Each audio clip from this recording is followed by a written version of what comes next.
kita bergembira. Selamat tinggal rakyatku.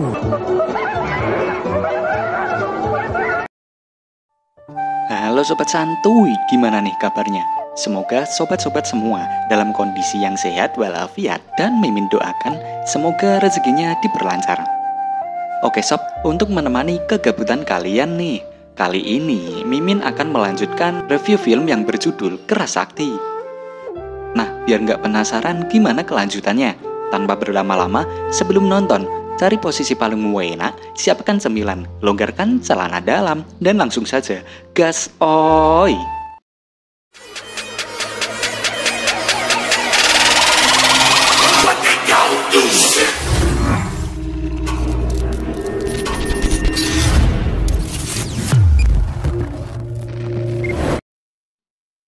Di video sebelumnya, sudah diceritakan bahwa Sun Gokong kecil yang terlahir di dunia hidup sebatang kara dan akhirnya ia bertemu dengan sekumpulan kera yang sama dengan jenisnya. Kelompok kera itu mengajak Sun Gokong kecil untuk bergabung menjadi keluarga barunya. Saat ini mereka telah sampai di Gunung Huaguo. Di dalam gua banyak sekali buah apel yang bisa menjadi makanan mereka nih. Saat mereka sampai di air terjun Lianjing, Sun Gokong kecil melihat ada gua yang tertutup oleh air terjun tersebut. Sun Gokong kecil pun mengajak taruhan nih kepada semua kera, di mana jika ada yang berhasil melewati air terjun itu dan masuk ke gua tersebut, maka dialah yang menjadi raja dari kelompok kera tersebut. Para kera pun menyetujuinya. Sun Gokong kecil mencoba melompat dan dia pun berhasil. Di dalam sana ternyata banyak sekali pohon apel dan tempat itu bisa dijadikan sebagai rumah para kera. Karena tak ada yang bisa pergi ke sana, Sun Gokong pun melemparkan pohon yang menjalar ke teman-temannya agar mereka bisa pergi ke gua tersebut. Mereka pun sangat senang dengan tempat baru tersebut. Kini Sun Gokong kecil pun diangkat menjadi raja bagi para kera di sana. Namun saat mereka asyik bermain nih, seekor kera tua ajalnya dijemput nih sehingga ia pun meninggal. Sun Gokong teringat akan sebuah dongeng dari negeri kera. Di seberang lautan ada sebuah pulau yang diselimuti kabut dan di sana adalah tempat bagi para dewa. Ia pun berkeinginan untuk pergi ke sana karena ingin belajar ilmu awet muda.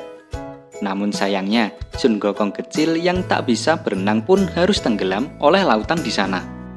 Untung saja nih, nyawanya masih bisa tertolong. Sejak itu, Sun Gokong kecil mulai sering melamun. Scene berpindah ke Kayangan. Terlihat Pangeran Tianfeng yang telah dibangunkan istana oleh Wukang sebagai hadiahnya yang telah berhasil menyelesaikan tugasnya. Lalu datanglah Dewa Bintang yang memberikan sebuah hadiah kepada Tianfeng. Tak ketinggalan nih, Yu Lao ikut memberikan hadiah kepada Tianfeng atas keberhasilannya itu. Lalu terdengar suara perempuan yang meminta tolong karena dikejar oleh anak panah. Dengan sigap, Wukang pun menolong wanita tersebut. Wanita cantik itu bernama Chang'e. Tak berselang lama, Mahadewi pun tiba di sana. Mahadewi melihat anak panah itu dan menanyakan siapakah Chang'e sebenarnya. Chang'e pun menceritakan bahwa dia adalah seorang penduduk di sebuah desa. Pada awal kehidupan terdapat 10 matahari di langit. Dengan demikian menyebabkan hawa di sana sangat panas dan tumbuhan juga tak bisa tumbuh. Suatu hari muncul si pemberani bernama Hou Yi. Demi menyelamatkan penduduk, dia pun memanah ke 9 matahari tersebut. Dengan keberhasilan pria itu dan menyisakan 1 matahari sebagai sumber kehidupan, sejak itu bumi mulai membaik. Tumbuhan-tumbuhan bisa tumbuh dengan hijau.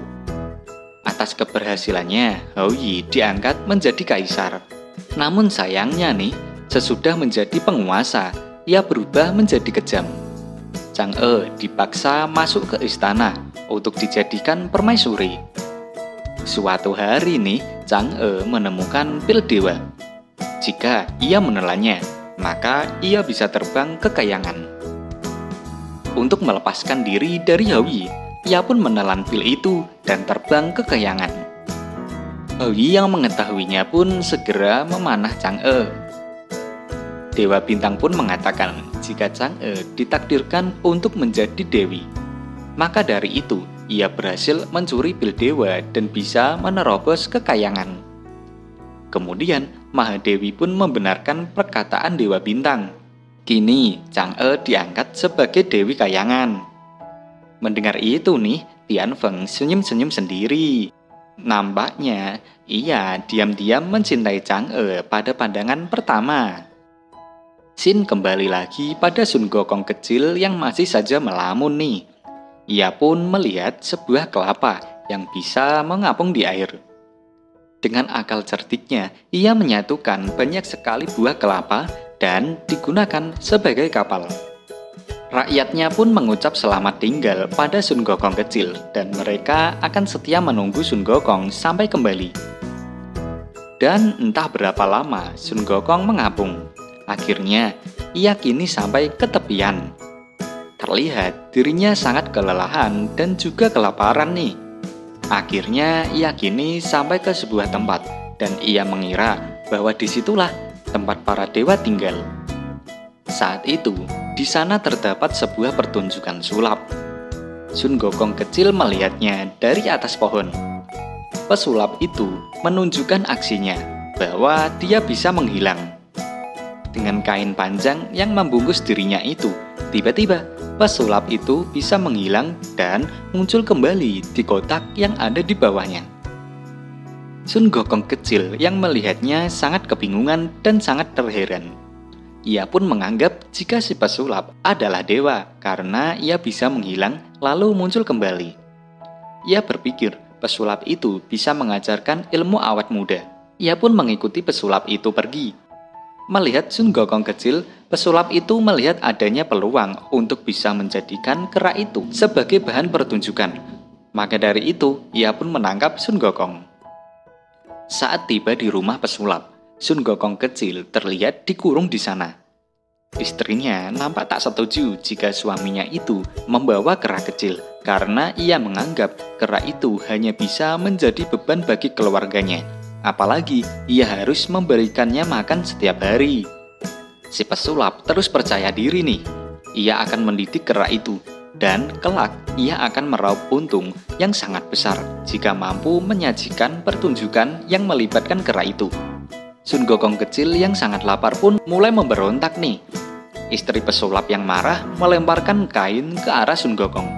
Sun Gokong kecil pun mengikuti apa yang dibicarakan istri pesulap itu. Mereka menjadi sangat takut nih karena mengira Sun Gokong adalah siluman. Sun Gokong terus menirukan suara mereka. Pesulap mulai berpikir bahwa ini adalah peluang bisnis yang sangat besar nih. Di keesokan harinya, ia mulai melakukan pertunjukan dengan Sun Gokong yang menjadi bintangnya. Pesulap itu menjelaskan jika keranya bisa berbicara.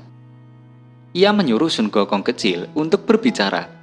Lalu ketika Sun Gokong mulai berbicara, orang-orang di sana pun sangat kagum, lalu memberikan uang pertunjukan kepada pesulap itu. Namun, karena Sun Gokong kecil berhenti berbicara, pesulap itu pun memukul Sun Gokong. Dengan itu, Sun Gokong kabur dari sana. Dan kemudian orang-orang di sana mengejarnya karena tertarik memiliki kera sakti itu. Dan film pun bersambung.